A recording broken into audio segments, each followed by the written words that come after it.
Artist conversation. I'm gonna start over here, man. J.Cole.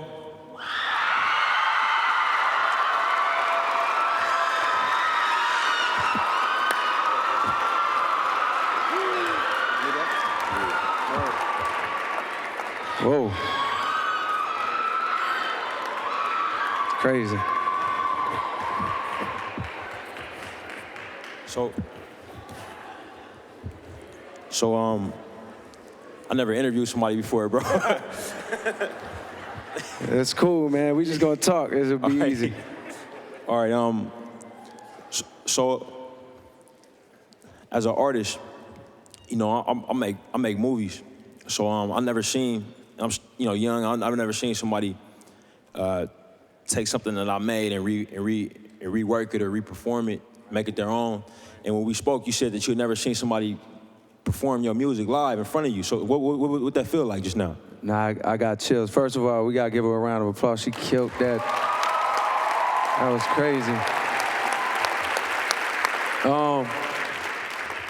No, I got chills watching it, and I was just grateful and thankful. Like seeing it in front of me, it was just like I felt like I was grateful to even. It's almost like I didn't write that song, you know. And then to realize that I did, it was like, oh man, it was bigger than me. Like that was for a bigger purpose because it says so much. And it's like it was almost grateful. Like, oh, God, let me be a part of that. Okay, I appreciate it. Thank you. So watching that was like a surreal, very weird moment that I just had. And to let y'all know he was right, I can't, not that I can't, but in order for me to perform that song, I have to return to a place, like mentally and like emotionally. I wouldn't be able to get up and just perform it. I would have to dive into a place that like is really hard to get to. And she did way better than I could do anyway, so it's cool.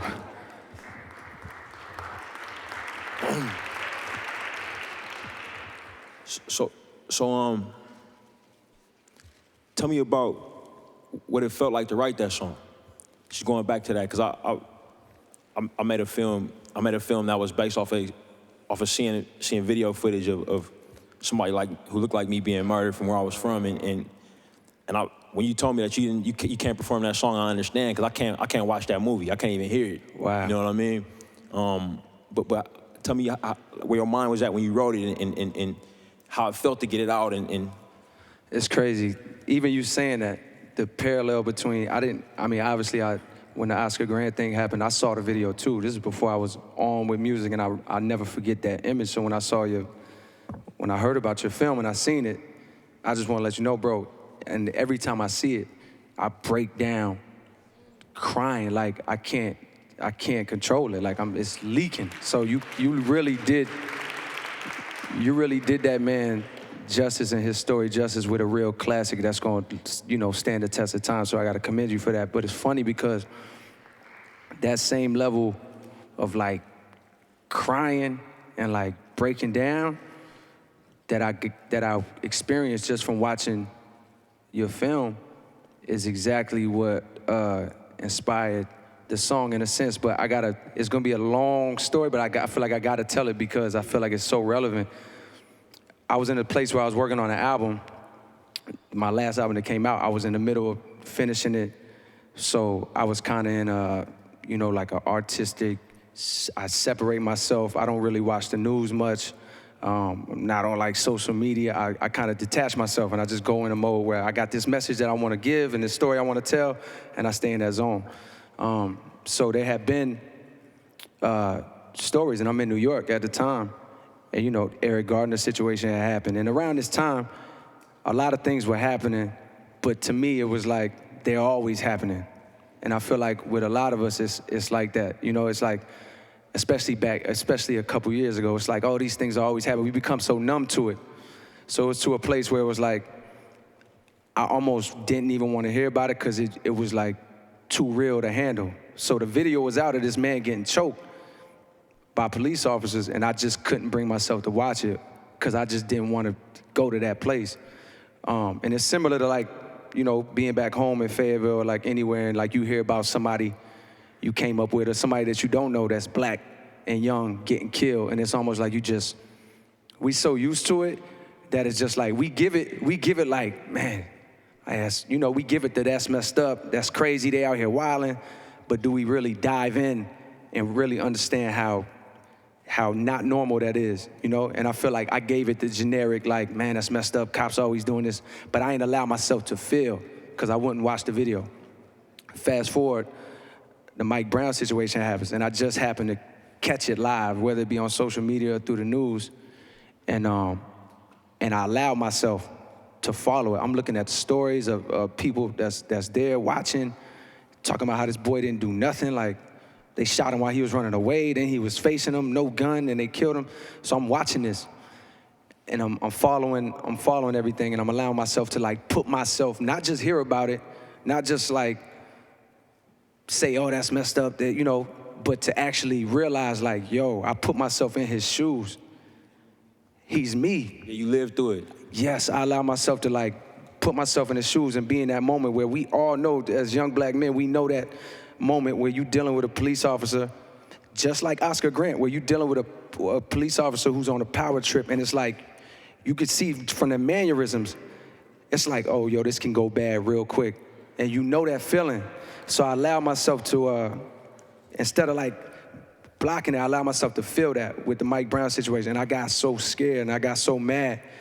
So then after reading, I think it was like maybe even like a Ta-Nehisi Coates article that I read, and just started breaking down crying when I was reading the article.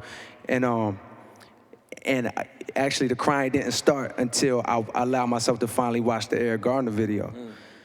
And when I watched it, it just, bro, the same emotion I got from watching Fruitvale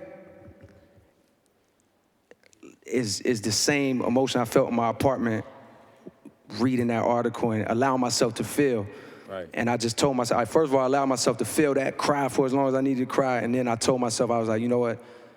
I told God, I was like, yo, I would like to say something, like in a song. I'm not gonna force it. If it comes, it comes. If it don't come, it don't come, but I would like to be able to be a voice.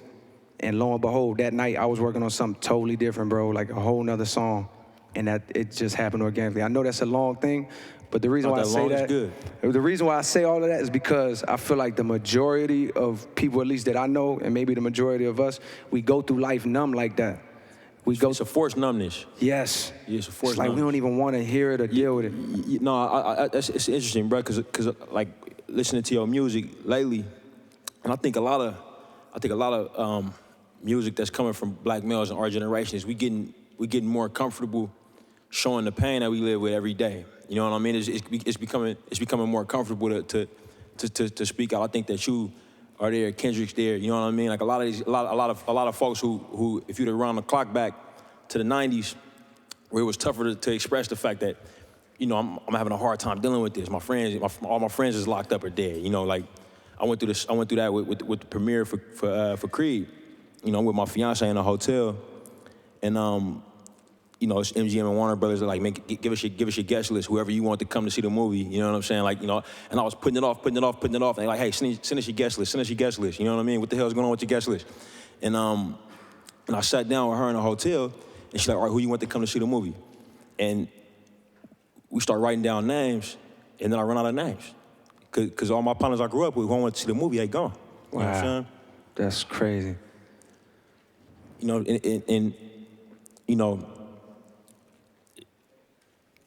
We put a shield up. It's tough to talk about it, you know what I'm saying? And it's tough to deal with the lies, man. You talk about Ta-Nehisi Coates and just reading his work, when he putting out his feelings, I realized that the phrase that's been used to describe what our people go through on the streets every day, whether it's in Fayetteville or whether it's where I'm from, this idea of black on black crime, right?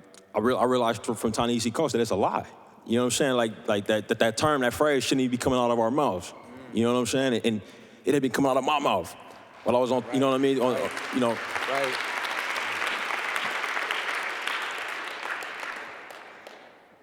But I think just from artist to artist, you know what I'm saying? We work in different mediums, you know what I mean? But, I just gotta say thank you, bro. Like when you put your work out and you express what you going through, it make me feel less like an alien, you know what I'm saying? That's crazy. That's crazy, bro. And I feel the same about you. Like, I'm looking at what you're doing.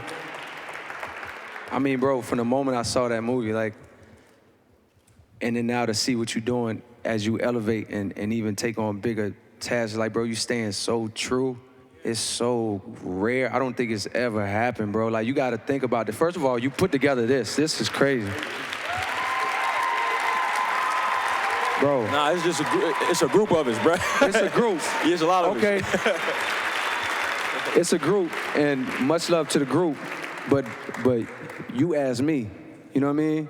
You reached out to me, like and I'm sure you went hard for a lot of other people, so like I'm just letting it be known, like, bro, you ascending to a new level and keeping it authentic. Hey, keep it 100. How many youngsters was here to see j.cole?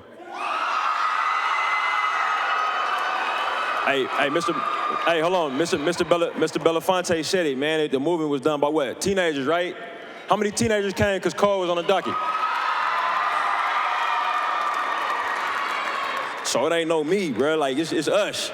You know what I'm saying? Like, it's us. I appreciate it. My point is that just to let you know, like, I think you're doing something that I don't think has been done before. Like, and I, you know, not in my generation. And you, it's a level of authenticity, bro. When I hear you talk, I'm like, I know this dude. They letting this dude make what's got, like. I wonder the same thing, you bro. You don't even gotta fake it.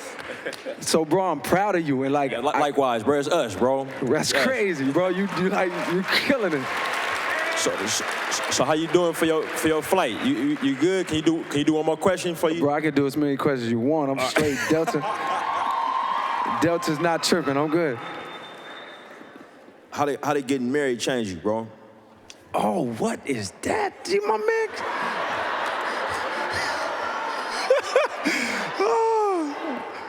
I told you I never interviewed somebody before. Is that off limits? Yeah, that was like. Oh, my bad, bro. That was like. There was like one thing to not do. No, I'm just joking. I'm joking. Nah, it's all good. It's all good. Nobody know. Well, they know now. Oh. That was cool though. That's like a black history moment. They're never gonna forget that. But now, can I say something just about this event? And I made it on. Just get off of that. No, of course, bro. What are you talking about? No, but this is serious because if you saying one question, I want to like be able to just say how I feel about the event that y'all put on. And I walked in. I got to see the Malcolm speech from Andre, which was crazy.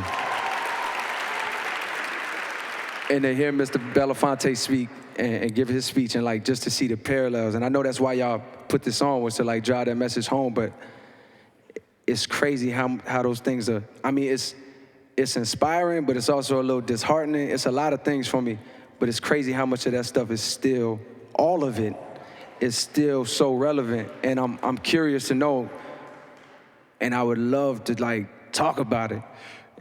It's like, how do we stop it from being a cycle of like great leaders who have great things to say and like who know, but it's like, and fight so hard to spend their whole lives fighting, but then I don't want to have to do this 50 years from now, and then they quoting you or like quoting whoever, and it's the same thing. So it's like, I wonder what we have to do to like stop that cycle. I have some ideas. I don't, there's no concrete ideas, but I have a feeling. Of course, economic power, I absolutely agree with that. But I feel like even before that's possible, it's like we gotta turn our sights like from outward at the system, which is totally wrong. Like completely wrong, but we got to turn our sights from like looking outward at the system and how wrong it is to like inward and like how we've been affected by it and how we can like work every day to like clean ourselves. Like we got to clean, we poison, bro. It's like a lot of poison. I'm not going to sit up here and act like I'm like totally enlightened. Like, no, I see. But that doesn't mean I'm not affected by what I grew up seeing. We grew up watching ourselves be criminals on TV. We grew up watching ourselves be criminals in the movies. We grew up watching ourselves be gangster rappers. We grew up watching ourselves being a lot of things. Video girls. We grew up with this. So it's like a level of like I feel like self-reflection and honesty that we gotta have. And instead of like marching on Washington, which we've been doing for a long time, it's like we gotta really march on the hood and like march on ourselves and like, and try to wake each other up like, yo, you know what I mean? Like, which I know we do, that's what this is doing, but I feel like if we don't find a way to like truly love ourselves first and like wipe out that lack of self-worth that's been established, then that economic power can never actually truly happen. And then even the success we get in America, we only feel like we're successful because we're doing things that white people already did. It's like, I'm the first judge, I'm the first black judge in Oakland, or I'm the first, I was like, yeah, congratulations. But you only happy because there was white people that was doing it and now you're doing it. It's like, but what are you doing for us? Who's gonna make the first store in the hood that's not for profit? It's just a store. Nobody's making profit off the store. So I feel like watching those things was inspiring, but I felt like, man, everybody was aiming at the system. And I'm sure they were, but it's like, I feel like we gotta spend way more energy aiming at ourselves and like trying to fix ourselves. So that's what I'm looking at. Like, okay, I'm rambling right now, but that's the gist. Yeah, I used to feel this. Like I used to feel like, yeah, it's true. I felt exactly the same way. I still feel that same way, but I feel like when you wash your hands, bro, like both hands is washing. You know what I'm saying? So I think that we gotta look inward, but at the same time, recognize which outside forces made us. You know what I'm saying? Absolutely, for sure. And it's real easy. Like it's real easy to get caught. Like I used to get caught up blaming.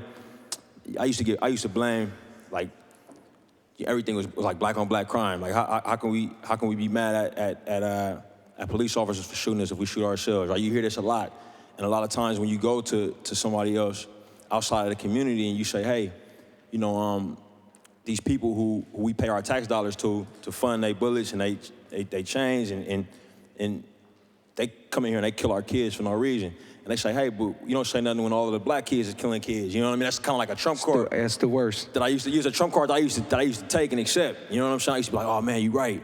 Like, what's wrong with us, man? We just kill each other. You know what I mean? Like, there's something wrong with us. I think it's because our low self-worth and all these different things. You know, till I actually looked at the mathematics. And I looked at the mathematics recently. Like, crime occurs, I rob who I'm next to. You know what I'm saying? So all crime generally looks, demographically segregated. For you know sure. what I'm saying? Like it's a high rate of, if I'm an African-American man, I'm gonna get killed by another African-American man. But if I'm a white man, it's a high rate that I'm gonna get killed by a white man. It's the same rate, basically, with the few of the same percentage points. But when it happens in a white community, nobody says, hey, what's up with all this white on white crime? You know, so they just say, it was some violence, you know what I'm saying? And as long as we live in, Cole, as long as we live in neighborhoods where it's easier to get access to a gun or drugs than it is to get access to a job, you're gonna have violence and you're gonna have these lifestyles. You know what I'm saying? And me and you, we can make money making movies, making music, and look back and say, hey, what's up? But if 90% of us, all they see, scratch a video, you know what I'm saying? I ain't gotta turn the video where I'm from to see, what you saw in the movies and same with you, right? For sure. Yeah, so my uncle getting money this way, my mom's getting money this way, my father locked up and this, that, and the third. And it becomes a self-fulfilling prophecy, you know what I mean? And I think that we gotta just wash both hands. We gotta look at outside and inside. I agree. I 100% agree. But I feel like to that point, and you're absolutely right, you gotta be aware. You gotta get your knowledge up, period. You gotta be completely aware of what's happening on the outside. But I feel like if you do not master inside first, outside is a waste of time. Like, it is truly a waste of time. Because what's gonna happen when you change the system and you overthrow the system? You're still broken. You still broke. You broken inside. You're gonna end up repeating the same cycle. It happens over time in history, period. There's a revolution, new people take power, right, and then the same thing ends up happening. Why? Because those people that took power was poisoned by the same things that they grew up. So I absolutely agree with you, but I feel like if we had to choose one first, fix inside. Exactly. Don't be naive to what's going on into the system. Right. But it becomes so much more irrelevant once you start powering up yourself and in your community. It's like, well, we clicked up over here, and we all know, and we all loving each other. So it's like, I understand what you're saying, but I feel like that first, you can have this, and the outside will get fixed. Right. But you cannot fix the outside without fixing the inside, because it's going to lead to disaster is what I think. You know what I mean? But I totally understand what you mean. I'm with you. I agree with you 100%. I just feel like we can fix the outside, like we can work on the outside and the inside at the same time. I agree with that, for sure, for sure. We need, by the way, I feel like, I just feel like this is healthy. Like, bro, this is two young black men having intelligent dialogue about what's actually happening right now. Like,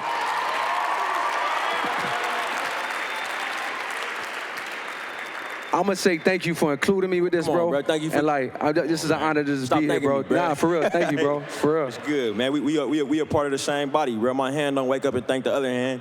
You just move. You know what I'm saying? So let's keep moving. You feel me? I'm